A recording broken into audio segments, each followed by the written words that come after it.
Howdy y'all, it's Dr. KOBA again with another review from the 60 CD box set, Enjoying the Ride. And if for those who have gotten it, I hope you are. If not, I hope you are as well. Either way, here's a look at the back side of it. Hope you're able to see that. I wasn't able to take a look at disc 57 yet, which is the 1982 9/15/82 bit. I wanted to talk about 3/17/93. I've been kind of going backwards into the Vince era. Those are the ones I wanted to hear a little bit more from the box set first before I kind of dove backwards and went into earlier stuff. So this one from Cap Center, Landover, Maryland, 1993, is actually extremely good.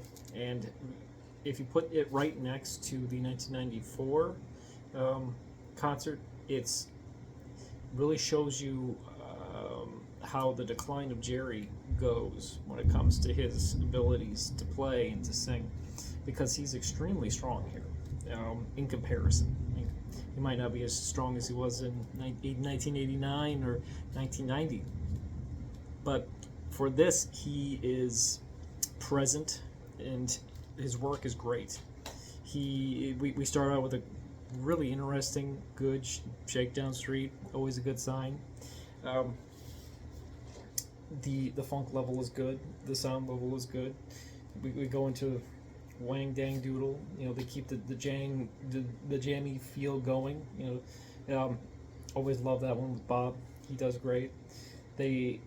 I think the highlight though of the first set, and there's a lot actually, which is kind of strange, but as Andy Deadhead would tell you, that's generally where all the good stuff is.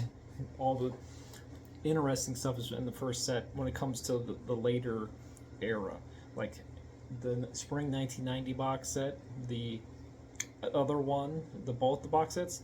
You'll find all the best stuff on the first discs. All that stuff, the jam stuff's great, but all the most interesting, focused, musical expressions that they have, it's just all very good. Very well played first sets. And you'll see here in Lazy River Road, which is a new song then, what struck me as I was listening to it is how present Jerry is, and he's enunciating the words to the lyrics, and he's singing so well, and the band is just aplomb. They're just with him, and it's just a beautiful performance. Very good. Seek it out if you can. It goes into a Desolation Row with Bob remembering all these lyrics that is insane. For a guy who can't remember trucking, or any other lyric that he has done, but that's also another good one.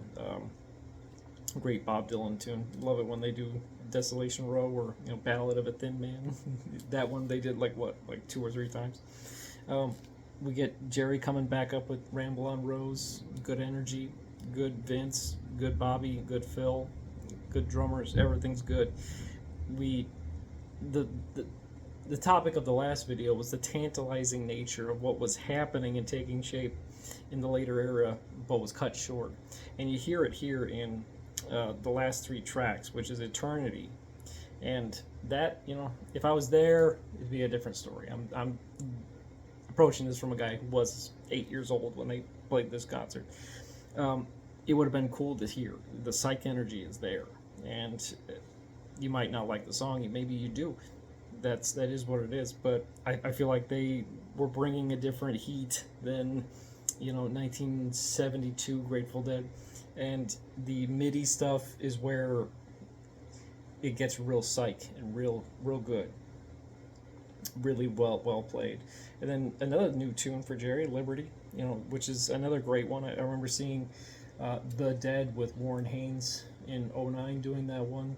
I remember seeing Bobby Weir and the Wolf Brothers doing it in Ames in 2023. And I love the song. It's a great tune. It's another great showing from Jerry.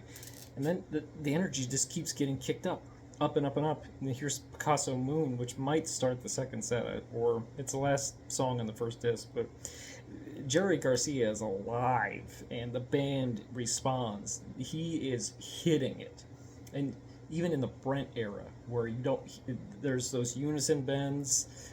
There's a part of Jerry's part that sometimes he doesn't hit. He is on it, and he is locked in. The band is locked in. Seek this one out just for that. We start a second set, Crazy Fingers. The psych energy starts immediately, and it flows into playing in the band, which gets into a very noised out part, which is awesome. And they ripcord it into Dark Star, which kind of reverts itself back into like a 60s version. Like it evolves itself back into an actual song.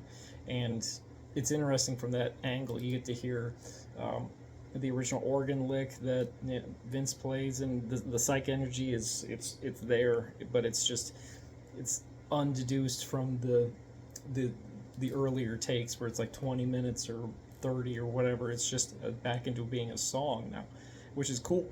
And that leads into a drums in space that is, the drums are great. Mickey on the beam, it sounds awesome.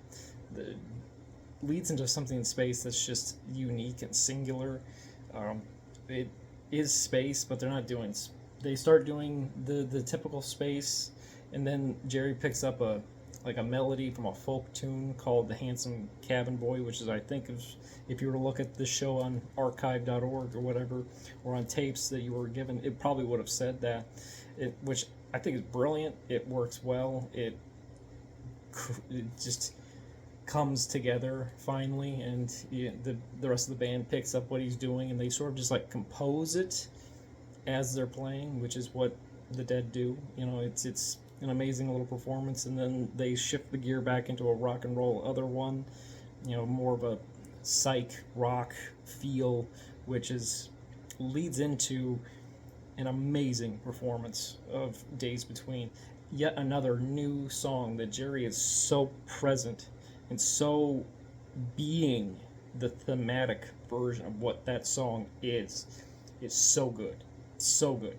He embodies the pathos of the character and what the Days Between are. And it's just, when Jerry is alive and there's no other place in the world where you'd want to be. And this night would have been one of those nights. And of course, you can't go anywhere without doing a rock and roll song after that. And of course, Bobby's got to pull out Good Lovin', of course, because, why not? Okay, whatever, man. Phil sounds awesome on it. Phil is big bass sound, great. It's cool. I'm a hit or miss on Good Lovin'. Sometimes it's great. Sometimes, sometimes you're like, that's a 60s rock song. What are we doing here, guys? You could have chosen something else. Either way, you're not going to say you shouldn't have played that. It's how you played it. And they played well. It would have been smiles all around if you were there, I remember seeing it once or twice with Dead and Company, with old Johnny Salami, John Mayer, just rocking it up. Loved it then, loved it live. We encore, though, with Lucy in the Sky with Diamonds. Lucy in the Sky with Diamonds, which, for a band that either didn't say it wanted to be a 60s band, but then coincidentally embodied the entire idea of a cultural phenomenon and a musical songbook of what it means to be an American in the 20th century and what American music is, picks this tune up. And Vince sounds great doing the synth part, and Jerry unapologetically does the lyrics, remembers them. It's a great performance. They should have done it more. They should have done more of those things. I think it's a fun, different cover that they bring out. They could have done Revolution. They could have done any other Dear Prudence, stuff like that. I think they should have kept doing that. There's Dick's Picks 27 with Bob O'Reilly and Tomorrow Never Knows, and those are tantalizing glimpses that Dave Lemieux needs to give us from the later era. And I think overall, this one gets a 10 out of for me. I think I would go back to it a lot. It's tantalizing. They should have played more, but who knows? What they played, they put out there. 317.93, awesome. Haven't gotten into 915.82, which, you know, you get Shakedown, and then Lost Sailor Saint. You know, love those. Drums, and then like Space into Not Fade Away. Stella Blue, another Around and Around, Good Lovin', of course. And then Touch of Grey, again. You know, one of those early versions of Touch of Grey, which aren't so great. Like the one from 1983 in the Madison Square Garden 81, 82, 83 box set is like not. I'm glad they reworked it enough. It just doesn't work to me.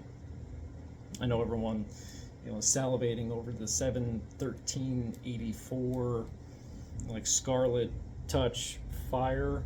And I know that that's like a famous bit, and later in that show they go into Dark Star because it's the Equinox, and that's a famous bit too. I don't know if all that stuff works for me. Sometimes it does. I think there's a show later in that set at Berkeley, 7/15/84, which will knock your fucking socks off. Go find that one, and because they don't do Dark Star, what they play is amazing. Go find that one. Touch. In this early era doesn't do it. It doesn't make sense, and it's not a really good tune. It just doesn't make sense. So, either way, enjoying the ride. I'm enjoying the ride. I hope you're as well, Dr. KOBA. We're gonna keep going. Who knows? But we're just gonna keep going. So, yeah, dude.